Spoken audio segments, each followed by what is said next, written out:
Parfait. Bonjour à tous et à toutes. Merci de nous accueillir aujourd'hui. J'ai la lourde tâche de passer en dernier pour la matinée, donc on va essayer de faire à la fois concis et clair. Effectivement, comme on me disait, moi je vais vous parler du management des compétences dans son LMS parce que c'est quelque chose de très différenciant, en tout cas chez Cifadis. On a toujours intégré depuis le début de la création de notre solution expérience le management des compétences et mettre justement le collaborateur au centre de la démarche. Alors, petit rappel pour ceux qui ne nous connaissent pas, Cifadis, on est un éditeur français. On a démarré au début des années 2000 par une solution effectivement de formation à distance. C'est pour ça, Cifadis, ça veut dire système de formation à distance. Et plus les années sont passées, plus on a accompagné des grands noms de l'industrie. Donc aujourd'hui, on a une solution complète qui regroupe LMS, TMS, gestion des compétences et digitalisation des entretiens professionnels. Donc aujourd'hui, on est 85 collaborateurs, principalement présents en région Bretagne parce qu'on est rennais historiquement et on est basé aussi un petit peu partout en France, à Paris, à Dijon, à Lyon également. Et donc aujourd'hui, on a 3,5 millions d'apprenants qui utilisent quotidiennement notre solution. Et comme je dis, l'intérêt, c'est de pouvoir effectivement mettre les compétences au centre de la démarche d'apprentissage, à la fois pour des clients qui sont des entreprises.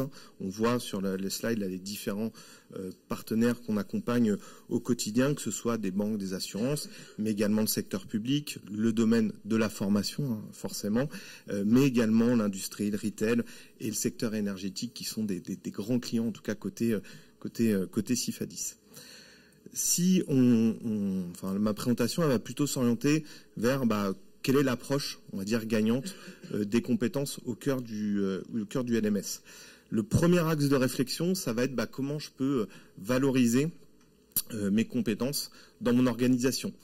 Ça, c'est un vaste sujet parce que les LMS, les TMS, les outils, ça sert effectivement une finalité. Et ma première finalité, c'est comment je veux valoriser les compétences dans mon organisation. Déjà, pourquoi ?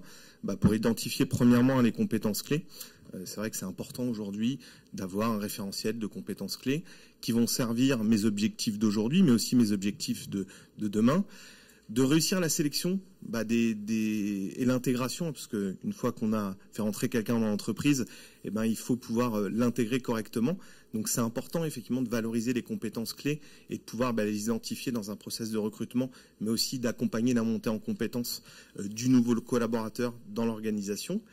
Bien entendu, donner des perspectives d'évolution salariée, on le sait tous, le recrutement, ça a un coût aujourd'hui, c'est difficile de garder les ressources, c'est difficile de garder les ressources qui ont des compétences clés. Donc, c'est important, effectivement, de pouvoir, dans une organisation, proposer un management et une évolution par les compétences. Bien entendu, identifier les talents pour répondre aux besoins actuels et aux besoins futurs de l'organisation. On va voir dans les prochaines planches quel est l'intérêt de pouvoir anticiper les métiers d'avenir et puis bien entendu sauvegarder les compétences stratégiques dans l'entreprise et puis aligner ses actions de formation sur ces compétences stratégiques. Comment on va le faire? Alors c'est là où notre outil Cifadis Experience va vous aider. Elle va vous aider déjà à construire un référentiel clair, référentiel de compétences, emploi compétences même je dirais, simple et clair. Ça veut dire quoi? C'est-à-dire qu'on va éviter de faire une usine à gaz, on va essayer d'avoir une représentation graphique du référentiel de compétences et surtout on va mettre le collaborateur au centre de cette démarche-là, c'est-à-dire qu'il va pouvoir s'auto-positionner. On voit là quelques graphiques où il va pouvoir s'auto-positionner. On va voir après l'auto-positionnement l'intérêt. Il va pouvoir justement mettre des compétences en favori. Il va pouvoir se positionner sur le référentiel de son emploi actuel, mais aussi de son souhait professionnel. Et là, on va imbriquer justement l'évolution professionnelle dans la démarche. Mais aussi, ce qu'il attend le collaborateur, ça va être d'avoir aussi des suggestions de formation, des formations qui soient certifiantes, qui l'accompagnent justement dans son évolution professionnelle et dans le référentiel des compétences de l'entreprise. Il va pouvoir suivre l'évolution des compétences dans le temps. On va voir effectivement quelques écrans. Et puis, l'intérêt, c'est aussi pour vous de pouvoir valoriser via notre outil, mettre en avant les collaborateurs et les managers qui s'inscrivent dans cette démarche de valorisation des compétences, notamment pour les managers au sein de leur équipe. Deuxième point de réflexion qui est important, c'est comment je vais aligner les activités de formation sur mes objectifs. Parce que effectivement, je suis une organisation publique, privée, j'ai des objectifs à court, moyen, long terme, j'ai des objectifs de transformation. Pourquoi il faut que justement j'aligne mes actions de formation sur ces objectifs? Déjà pour maintenir ou augmenter mon avantage concurrentiel. Oui, hein, quand on est dans des mondes un petit peu en changement, c'est important de pouvoir maintenir les compétences et de maintenir l'avantage concurrentiel qui va avec. Mais aussi pour améliorer l'employabilité de mes salariés. Aujourd'hui, salarié rentre dans une entreprise, c'est pas pour faire la même chose pendant 15 ans. Il a envie effectivement d'apporter à l'entreprise, mais aussi que l'entreprise lui apporte en termes de compétences, que ça reste pas statique. Et quelque part, hein, les top employeurs aujourd'hui, c'est ceux qui vont avoir la capacité de faire monter en compétences leurs salariés, dans un premier temps pour qu'ils restent dans l'organisation, c'est quand même l'objectif, mais aussi pour que des fois l'employé il va servir une entreprise comme tremplin et pour rester quelques années dans l'entreprise, faut qu'il apprenne des choses, faut qu'il développe ses compétences. Mais aussi, un petit peu plus pragmatique, c'est pour donner toutes les chances aux collaborateurs de s'épanouir dans le poste actuel et puis dans son évolution de carrière, c'est-à-dire dans les postes qu'il va avoir d'ici 2 ans, 3 ans, 5 ans, 10 ans peut-être pour ceux qui restent dans l'entreprise, donc les chances de s'épanouir sur ce poste-là. Comment on va faire dans notre outil? Comment ça va se décliner? Déjà, on va pouvoir décliner des objectifs en termes de compétences clés. On va voir effectivement, on va pouvoir définir au niveau d'un emploi, d'un référentiel emploi-compétences, les compétences clés de cet emploi et le collaborateur va pouvoir se positionner sur ces compétences clés avec une validation manager, avec un feedback 360 des sachants dans l'entreprise. Mais l'idée, effectivement, ça va être de décliner dans le référentiel de compétences ces objectifs. Le collaborateur, il va pouvoir visualiser justement ses compétences et il va pouvoir analyser les écarts. On va voir après quelques planches qui présentent nos écrans. Il va pouvoir voir les écarts entre les compétences qui sont attendues sur son poste, les compétences qu'il a aujourd'hui et bien entendu, pour tirer le trait jusqu'au bout, c'est voir la proposition de formation ou de parcours de formation adapté aux lacunes qu'il peut avoir pour le poste d'aujourd'hui et puis forcément pour le poste demain si on prend les recueils des besoins dans l'entretien professionnel. Et donc l'objectif, ça va être de lui construire un parcours de formation individualisé pour répondre à ses besoins en termes de compétences. On a dit, les compétences d'aujourd'hui, c'est pas forcément les compétences de demain, et c'est important justement d'avoir un outil dans l'organisation qui permette de donner de la visibilité aux collaborateurs et aux managers, pour qu'ils soient acteurs de leur parcours, parce que aujourd'hui, il n'y a rien de plus, on va dire, frustrant pour un collaborateur ou pour un manager de faire uniquement des formations qui sont obligatoires, de faire 10 fois dans l'année une formation obligatoire et de pas avoir de visibilité sur qu'est-ce que je vais gagner en termes de compétences, qu'est-ce que ça va m'apporter, qu'est-ce que ça va apporter à l'entreprise aujourd'hui et demain, parce qu'on sait que les compétences qui sont nécessaires aujourd'hui, c'est pas celles qu'on aura dans 2 ans, c'est pas celles qu'on aura dans 5 ans, et c'est encore moins celles qu'on aura dans 10 ans. Et puis également limiter le turnover, parce que aujourd'hui, on l'a dit, c'est du gagnant-gagnant. L'entreprise va embaucher des salariés, va les faire évoluer pour servir les objectifs de l'organisation et la performance. Mais le salarié, il a besoin d'apprendre, il n'a pas besoin uniquement de faire son travail, il a besoin d'évoluer dans sa vie professionnelle. Également, pourquoi donner de la visibilité? Comment on peut faire? Ça va être en faisant de la veille sur les compétences émergentes et en permettant d'avoir un référentiel emploi-compétences qui n'est pas statique. Dans notre outil, vous allez pouvoir effectivement modifier quand vous souhaitez votre référentiel emploi-compétences, intégrer des compétences émergentes, intégrer des compétences en fonction de son secteur d'activité, et tout ça toujours dans l'objectif effectivement de favoriser la formation individualisée, ce qu'on va appeler l'adaptive learning, et puis favoriser aussi l'évolution en interne, parce que c'est toujours moins coûteux de faire évoluer que de recruter en externe. Les petits conseils pour bien démarrer: définir un référentiel compétences clair et simple, même s'il est incomplet au début. On a beaucoup de nos clients, et si vous souhaitez nous voir effectivement après sur le corner, avec plaisir, on échangera nos coordonnées, on vous proposera des démonstrations sur notre outil de gestion des compétences intégré au LMS. On démarre par un référentiel simple et clair, même s'il est incomplet. Beaucoup de nos clients nous disent « Ah oui, mais s'il faut que je mette en place un projet complet de gestion des compétences, ça va me prendre déjà 2 ans à mettre toutes les entités d'accord sur quelles compétences, comment elles s'appellent, quel est le niveau pour chaque métier. » Donc déjà, on commence simple et clair. On commence par un périmètre pilote. Souvent, c'est ce qu'on conseille quand on fait un déploiement. On va déployer sur une BU, sur une entité, sur une SA, dans des grands groupes. Et on va aussi limiter le nombre de compétences qu'on va associer aux emplois. C'est-à-dire qu'on va aller sur 3-4 compétences clés sur chaque emploi. C'est bien suffisant pour se positionner. Il ne faut pas que ça soit trop compliqué pour l'utilisateur.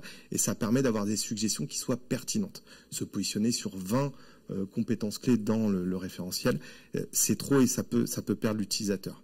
Et puis aussi former les managers à l'évaluation des compétences. C'est-à-dire que dans notre outil, vous allez pouvoir digitaliser les entretiens professionnels et proposer aux managers d'être acteurs sur le positionnement de ses collaborateurs au niveau des compétences.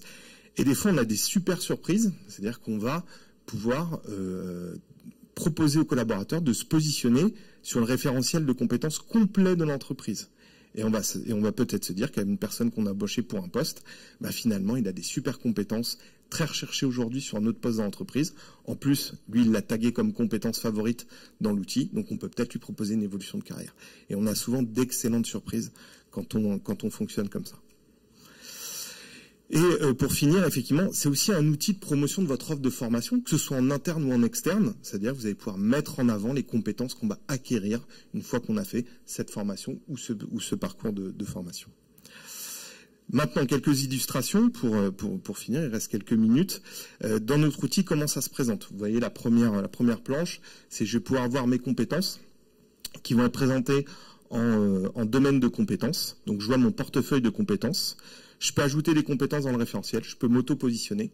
Il y a un workflow de validation qui va me permettre de valider la compétence et le niveau de compétence auprès de mon manager. Et puis, si le manager ne sait pas, ou si moi j'ai envie de m'évaluer par un pair, on va pouvoir demander l'avis, comme on demande l'avis à un ami. On va pouvoir faire une évaluation 360. Donc, on va pouvoir désigner quelqu'un dans l'organisation qui a la connaissance sur la compétence et qui va pouvoir l'évaluer. Après, le collaborateur, il peut voir, c'est le deuxième écran, son taux de matching sur l'emploi actuel. Je vois comment je me positionne sur mon emploi actuel. Et puis, si ça se trouve, j'ai des compétences où je vais être au-delà des attentes et d'autres où je vais être en deçà. Et après, comment je peux avoir des suggestions de formation. C'est la petite case qui est tout à droite. Je vais avoir des suggestions personnalisées de formation pour m'améliorer sur les compétences que je maîtriserai pas tout à fait pour mon poste actuel. Et ça, ce qu'il y a de bien, c'est que ça marche aussi pour le projet professionnel. On va pouvoir importer un projet professionnel dans notre outil. Et du coup, on va avoir une suggestion à la fois sur le poste actuel et sur le poste que je souhaite demain dans l'organisation. Donc on va accompagner, c'est un outil qui va vous permettre d'accompagner complètement le collaborateur dans son évolution de carrière au sein de l'organisation. On va aussi pouvoir, en tant que manager, parce qu'il va être acteur, il va pouvoir suggérer des compétences aux collaborateurs qu'il n'aura pas forcément pensé dans le référentiel. Et puis également, quand on va faire une action de formation dans Cifadis Expérience, on va avoir une suggestion automatisée des compétences qui sont apportées si on a fait une formation en succès. J'ai fait ma formation en gestion de projet niveau 1 en succès, je vais avoir mon niveau initiation à la gestion de projet au sein de l'organisation. Et puis, on a une notion aussi de gestion de validité, de durée des compétences. Ça, c'est très important, parce qu'une compétence, elle va pouvoir être obsolète dans le temps, surtout si elle n'est pas utilisée. Donc, on va demander régulièrement, c'est paramétrable, soit au collaborateur, soit au manager, de réévaluer la compétence d'un collaborateur, parce que si je ne l'ai pas évalué au bout de 2 ans, peut-être que ma connaissance sur tel logiciel, si je ne l'utilise pas au quotidien, elle va s'effriter au cours du temps. Est-ce que j'ai besoin d'une action de formation initiale ou en renouvellement? Donc, on va pouvoir gérer effectivement de bout en bout les actions de formation en partant des compétences et des compétences dont j'ai nécessaire. Dont j'ai la nécessité plutôt. Le manager, il va être acteur, forcément, il va suivre via le tableau de bord, c'est celui qui est tout à votre gauche, l'évolution des compétences de son équipe. Il va pouvoir voir l'impact du départ d'une personne qui va dans notre entreprise ou dans un autre service sur ses compétences, et peut-être que si cette personne elle a une compétence clé, il faut que je recrute ou il faut que je fasse une action de formation particulière. Donc on a un vrai dashboard de pilotage des compétences au sein de l'équipe. On va pouvoir bien entendu en tant que manager avoir un suivi individuel, c'est-à-dire qu'on va voir la même chose que ce que voit le collaborateur en termes de positionnement de compétences et en termes de suggestion de formation. Comme ça, si je peux peut-être utiliser la brique TMS pour faire une demande de besoin au titre du plan pour mes collaborateurs, parce que je sais qu'il va falloir les former sur une compétence clé qui est nécessaire pour le poste qui est décrit. Et puis, bien entendu, en tant que manager, je vais avoir un rôle de validation des compétences, de suggestion de compétences et aussi d'arbitrage de niveau de compétences. Et je peux toujours me faire aider, comme on a dit, par le feedback 360. Je demande à un sachant dans mon organisation de m'aider à évaluer une compétence sur laquelle je n'ai pas la capacité de le faire en tant que manager. Parce que le manager, il connaît pas tout dans l'organisation. Et pour finir, ça a des usages aussi côté RH. Je vais pouvoir effectivement gérer la mobilité, l'évolution des compétences. On a dit qu'on pouvait mettre des compétences en compétences favoris. Justement, on va pouvoir gérer la mobilité. On va avoir une vision globale sur l'ensemble des compétences au sein de l'organisation. Je vous remercie beaucoup de m'avoir écouté. Je vous souhaite un excellent déjeuner. Et puis n'hésitez